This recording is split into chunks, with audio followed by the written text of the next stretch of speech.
Salut, c'est Alexis. Dans cette vidéo, je vais te présenter les différents rendus que tu as en fonction des différentes focales.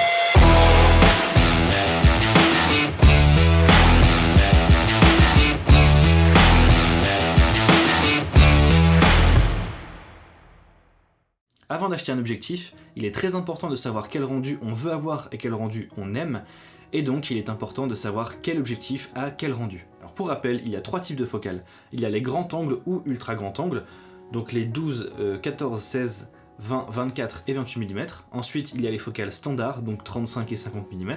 Et ensuite, il y a les téléobjectifs à partir de 85 et plus. Plus ta focale est courte, donc petite, plus ton champ de vision sera large, mais moins ta distance de vision sera grande. A l'inverse, plus ta focale sera longue et donc grande, et bien plus ton champ de vision sera petit, mais plus ta distance de vision sera grande. Pour t'illustrer tout ça, je t'emmène en ville prendre un petit peu de hauteur. Alors on va monter tout là-haut. Là-bas.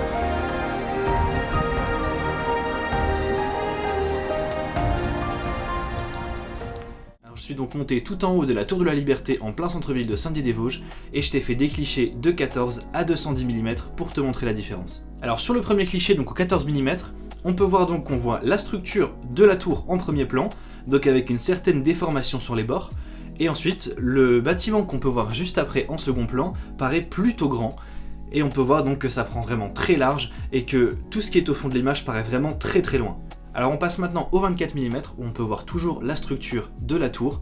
On peut voir également qu'il y a toujours un effet un petit peu de déformation mais relativement moins prononcé. On passe maintenant au 35 mm où là on s'approche à peu près en termes de largeur de champ de vision. On se rapproche, je trouve, le plus du champ de vision de l'œil humain. On peut remarquer qu'il y a cette fois relativement peu de déformation et on peut voir également que l'arrière-plan est relativement plus proche et plus présent. On est maintenant au 50 mm où là le rendu en termes de déformation est vraiment proche de l'œil humain. Donc cette fois plus en termes de champ de vision mais en termes de déformation. Donc là en fait le 50 mm c'est là où on commence à ne plus avoir donc de déformation dans l'image. Alors là on peut voir que l'arrière-plan se rapproche un petit peu plus et qu'on voit un petit peu mieux ce qui se passe entre la dernière ligne de bâtiment et l'arrière-plan. On passe maintenant au 85 mm où là on peut voir que l'arrière-plan se rapproche quand même beaucoup plus et on voit même que la petite montagne qui est tout au fond à gauche se rapproche pas mal elle aussi. Ensuite au 100 mm on peut voir que c'est globalement la même chose avec l'arrière-plan qui s'est encore un petit peu plus rapproché. Maintenant au 135 mm toujours la même chose, donc l'arrière-plan se rapproche encore plus et là on a vraiment beaucoup moins l'impression d'avoir de la distance entre les bâtiments qui sont vraiment au fond. On a l'impression qu'ils sont beaucoup plus proches que par exemple au début au 14 ou au 24 mm. On passe maintenant au 180 mm où là on peut en fait constater que l'arrière-plan s'est tellement rapproché avec la compression qu'en fait il devient le sujet principal de notre composition. Et on peut voir également que le petit bout de montagne, encore une fois au fond à gauche, ne paraît plus si loin que ça. Et enfin, au 210 mm, on peut voir que c'est globalement la même chose, en encore un petit peu plus rapproché. On peut donc constater qu'en fait tout ce qu'on voyait si loin au grand angle, eh bien se rapproche énormément avec les longues focales. On peut en fait bien voir là cet effet de compression, où vraiment tout l'arrière-plan se ramène et est beaucoup plus proche du premier plan. Quand on utilise le grand angle, on peut constater qu'il y a vraiment une grosse distance entre le photographe et les bâtiments qui sont au fond de l'image, alors qu'avec une plus longue focale, eh bien, on a beaucoup moins cette impression de distance due à la compression, et on a l'impression qu'en fait on n'est qu'à quelques rues de ces fameux bâtiments. Et alors après t'avoir montré tout ça, eh ben c'est pas fini, je t'emmène en forêt donc pour faire d'autres images dans un autre contexte, pour te montrer ce que ça donne.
Alors on repart encore une fois au 14 mm où là donc on peut voir que les arbres derrière sont très déformés et que l'arrière-plan est vraiment très présent dans la composition. On peut voir également que mon visage apparaît assez rond avec des bonnes joues, là on va dire que je suis un bon castor.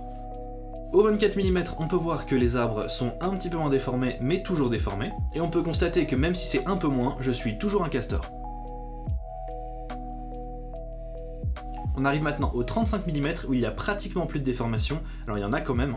On peut voir que le rendu à l'œil est plus naturel, et que le rendu de mon visage est quand même plus naturel également. Au 50 mm maintenant, on peut voir que l'arrière-plan est un petit peu plus en retrait, qu'il n'y a plus de déformation, et on peut voir que mon visage paraît encore un petit peu plus naturel.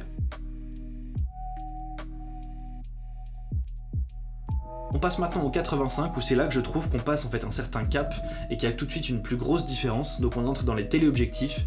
On peut voir que l'arrière-plan est beaucoup plus compressé et bien plus flou, et donc que le sujet ressort bien plus. On passe maintenant donc à 100 mm où c'est globalement la même chose avec un petit peu plus de compression sur l'arrière-plan.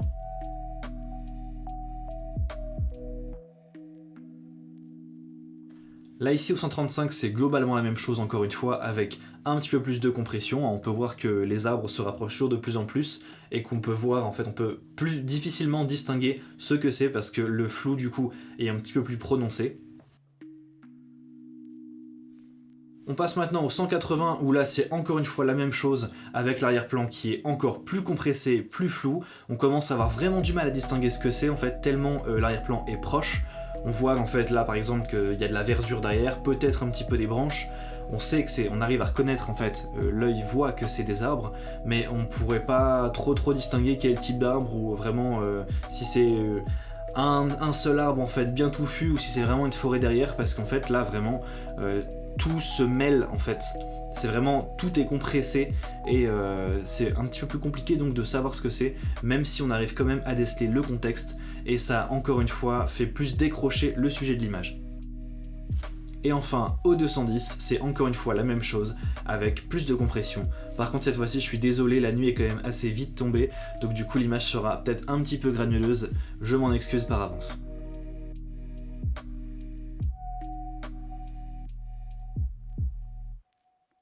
Alors attention, une petite chose à savoir également, je sais pas si c'est vraiment très visible ici, mais c'est à savoir, en fait plus la focale va être longue quand on fait du portrait et plus on aura un petit peu l'impression en fait que l'arrière, donc les cheveux et les oreilles, si les oreilles sont dégagées, vont en fait se rapprocher du devant du visage.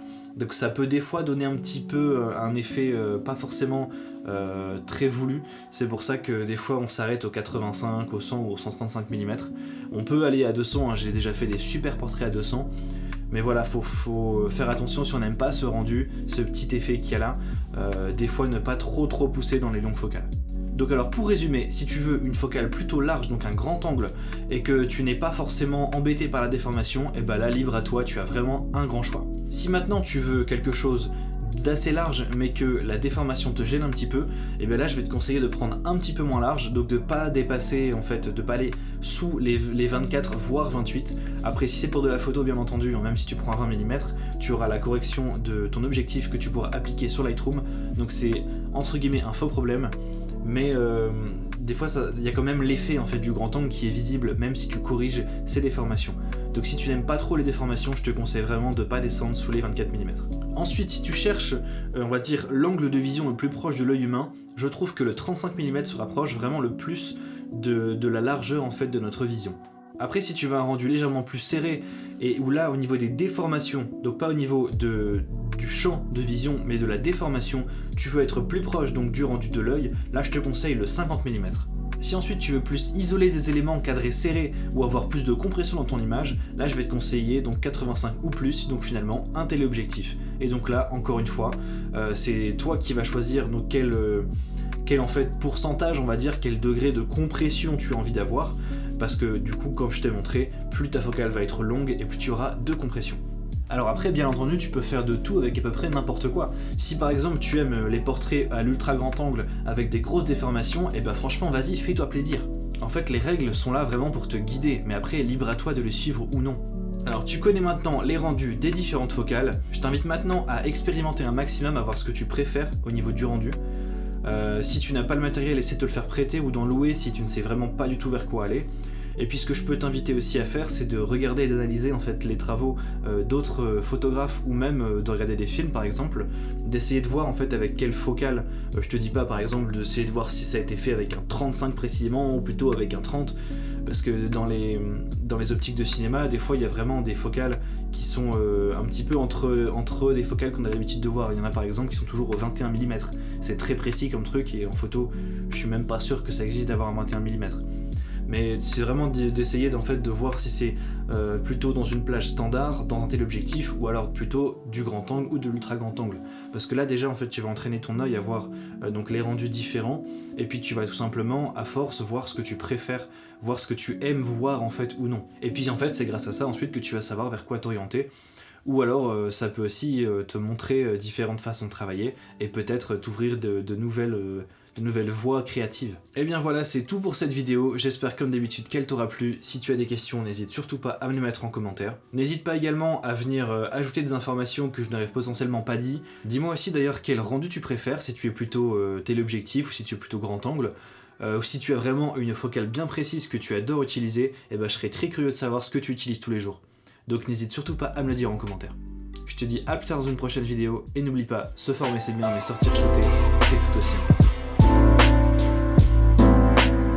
A l'inverse, plus ta focale est longue, donc grande, plus... A l'inverse, plus ta focale est longue...